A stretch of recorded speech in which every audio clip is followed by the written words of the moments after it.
Po e kam fjalën edhe për studentët, për nxënësit e dijes. Pyeti studentët se kur e kanë atë kohën më të frytshme dhe më të bereqetshme për ta pajisur mendjen e tyre me dije. Unë kujtohet kur isha si student në Medinë, pjesa dërmuese e studentëve të cilët ishin të suksesshëm, qoftë në mësimet e tyre, qoftë në studimet e tyre, qoftë në hifzin, memorizimin e Kur'anit, ishin ata të cilët e shfrytëzonin këtë kohën e sabahit, këtë kohën e mëngjesit. Mas sabahit. Falet namazi i sabahut dhe bismillah, besimtari ngritet për të kryer punat të cilat ka për të kryer në atë ditë. Dhe e përjeton ato të cilën ka thonë pejgamberi Allahu sallallahu alaihi wasallam.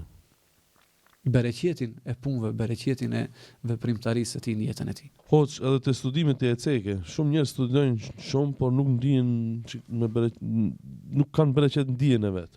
Të bekuar me dijen. Pse ndodh kjo? E para e punës, dija është gjëja më fisnike që njeriu e kërkon në jetën e kësaj dhunjaje. Nga se me dije njeriu e njeh Allahun xhallahu ala. Allahu subhanahu wa taala thot fa'lam annahu la ilaha illa Allah. Dije o njeri se nuk meriton të adhurohet me të drejtë askush tjetër përveç Allahut xhallahu ala. Dhe arsyeja pse njerëzit shpeshherë nuk kanë bereqet në dijen e tyre, për shkak se mund të angazhohen me kërkim të diturive të lloj-llojshme, apo sikurse që shohim studentë të cilët studiojnë nëpër drejtime të ndryshme. Por unë them gjithmonë e përsëris, edhe mendoj që është vazhdimisht e nevojshme të përsëritet tek njerëzit tanë, tek shoqëria jonë, tek studentët tanë. Nëse besimtari nuk e njeh Allahun, nëse nuk preokupohet me dije fetare, nëse nuk e merr burimin e dijes së tij nga libri i Allahut, nga udhëzimet e pejgamberit Allahut sallallahu alaihi wasallam, çdo dije tjetër nuk do të jetë dije e bereqetshme. Çfarë dije bereqetshme sonullah mund të jetë ajo dije e cila e shkëput njeriu nga krijuesi i tij. Edhe e bën mendje madh. Ai mund të jetë bërë doktor i shkencave, mund të jetë bërë magjistër, por nëse kjo është bë arsye që ta shkëpus nga lidhja me Allahun xhallahu ala, nga njohja e krijuesit të tij, nuk e di se kujt duhet t'i bërën sejdë, nuk e di se kët duhet ta adhuroj, nuk e di se pse Allahu xhallahu ala e ka krijuar në jetën e kësaj dhunjoje. Ku është bereqeti i kësaj? Për këtë arsye që dituria të ketë bereqet, duhet të kërkohet për hir të Allahut dhe fillimisht njihet Allahu xhallahu. Kjo është dija më fisnike. Për këtë arsye dietarët islam kanë konsideruar se dituria rreth emrave dhe cilësive të Allahut, kjo është dituria më e lartë. Kjo është dituria më fisnike, sepse çdo gjë tjetër e cila të largon dhe nuk ta mundson ta njohësh Allahun xhallahu ala, nuk mundet me qenë dije bereqetshme. Për këtë arsye unë sugjeroj që studentët tanë, krahas studimeve të ndryshme që i bëjnë në jetën e tyre, nëse duan të kenë bereqet në dijen e tyre, duhet ta njohin Allahun xhallahu ala. Duhet të jenë besimtar, për të qenë më të vyeshëm, për të qenë më produktiv në mesin e shoqërisë tonë, për të qenë më të dobishëm, ndoshta edhe në mesin e familjes së tyre. Një njeri i cili nuk e njeh Allahun, nuk e njeh pejgamberin e Allahut sallallahu alaihi wasallam, nuk e njeh udhëzimet e tij, si do ta njeh hakun e nanës dhe hakun e babës, si do ta njeh hakun e bashkëshortes, si do ta njeh hakun e fëmijëve. Ai po mund të ketë arrit tituj të ndryshëm shkencor. Megjithatë, dija është e begat në moment kur ajo lidhet me Allahun xhallahu ala. Për këtë arsye, çfarë thot Allahu subhanahu wa taala në Kur'an? Me të vërtetë dietarët janë njerëzit që më shumë t'ia kanë ndrojën Allahut xhallahu ala. Pse? Për shkak se dija e tyre është e bereqetshme, e reflekton punët e tyre, reflekton veprat e tyre. Një bagazh me informacione nuk mund të jetë i bereqetshëm nëse kjo nuk reflekton frikë ndaj Allahut xhallahu ala. Unë shpeshherë e potencoj, Allah subhanallahu, me që po flasim tek bereqeti i dijes. Sot vëlla sa profesor, doktora në për universitete ndryshme ndodh që të korruptohen për një shumë të vogël të parave. Shumë e vërtetë. Ai është bë doktor, është bë profesor. Pse ndodh kjo? Po nuk ja ka frikën Allahun xhallahu ala. Nuk beson ditën e gjykimit. Nuk beson se ka për dal një ditë para krijuesit vet dhe do të jap llogari për çdo gjë që e bën në jetën e kësaj dhunjaje. Sa njerëz shkollum janë që o zot.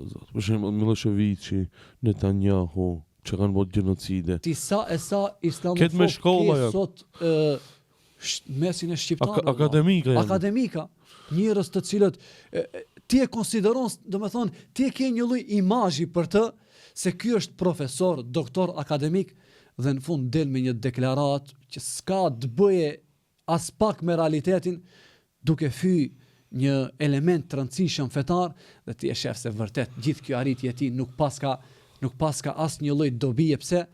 Për shkak se tregohet mendje madh karshi Allahu te bareke ve taala. Ajet kuranor. Kjo është libri Mesazhe për njerëzit nga Yahya Khondozi. Faqe 23. Allahu thot: në të vërtetë nuk verbohen syt, por verbohen zemrat që janë në krahëror. El Hajj 46.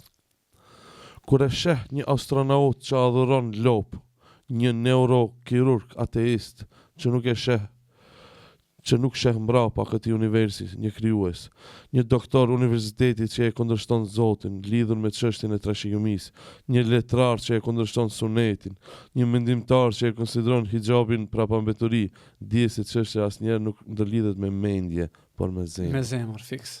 Që Allah i thot. Po. Edhe njërë të përsëris ajetin kuranor, lexoje ti edhe kështu original, se ti je hoxha.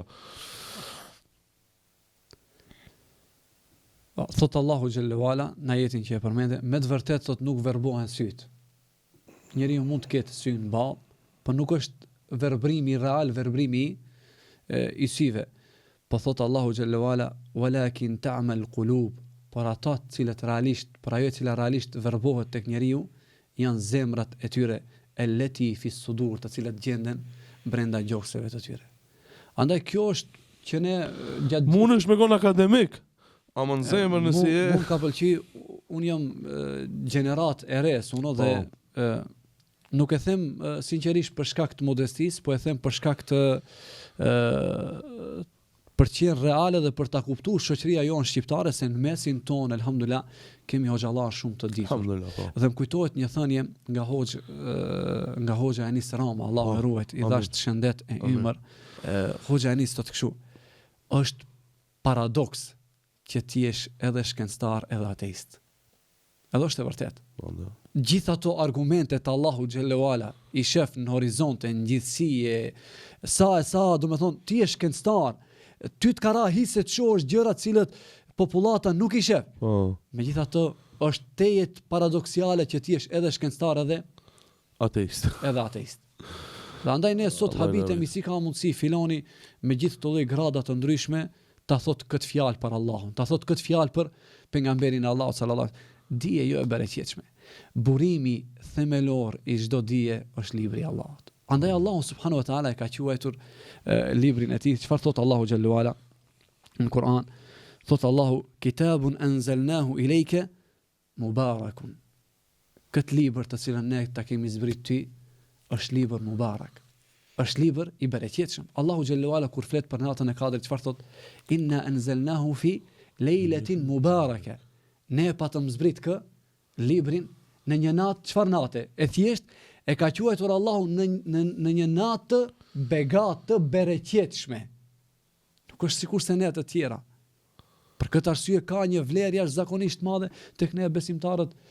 Nata e Kadrit është natë e begat, është natë e bereqetshme. Andaj edhe derti i pejgamberëve të Allahut, rasti i Ismailit: waj'alni mubarakan aynama kunt. O Allah, më bëjt bereqetshëm kudo që t'je. A ke pa, sunullah, janë disa njerëz, Allah subhanahu wa taala i ka bërë të bereqetshëm kudo që janë. Në xhami të bereqetshëm, në shkollë të bereqetshëm, u shef hajrin shoqëria, flas në aspekt pozitiv. Në familje është i begat, është bereqetshëm. Krejt familja syti kanë ka ai. Për çdo lloj problematike drejtohen tek ai. Do me thonë, është me plot kuptimin e fjalës njeri i bereqetshëm. Por çfarë ngërthen vetvete kjo dua: o Allah, më bëj të bereqetshëm kudo që t'jem, më bëj thirrës drejt punëve të hajrit, dhe më bëj nga ata të cilët i ndalojnë të tjerët nga punë tek këqija. A jemi ne të bereqetshëm? Nuk është ideja me bagazh të madh të diturisë, të informacionit. Esenca dhe sekreti është: a je i bereqetshëm Allah? A je i bereqetshëm shoqërinë tënde? A je i bereqetshëm familjen tënde? Andaj, për këtë arsye është e rëndësishme të kuptohet rëndësia e kësaj teme. begatit që i kemi, a janë të bereqetshme. Unë vetë si person, a jam i bereqetshëm. Dija të cilën e posedoj, a është dije e bereqetshme. Andaj lusë Allahun subhanahu wa taala që Allahu xhallahu ala të mos na privojnë nga bereqeti i mirësive që e kemi, nga bereqeti i dijes tonë që Allahu na furnizon. E lusë Allahun xhallahu ala që Amin. Allahu çdo kujt të jep bereqet në begatitë cilat Allahu subhanahu wa taala ja ka dhënë.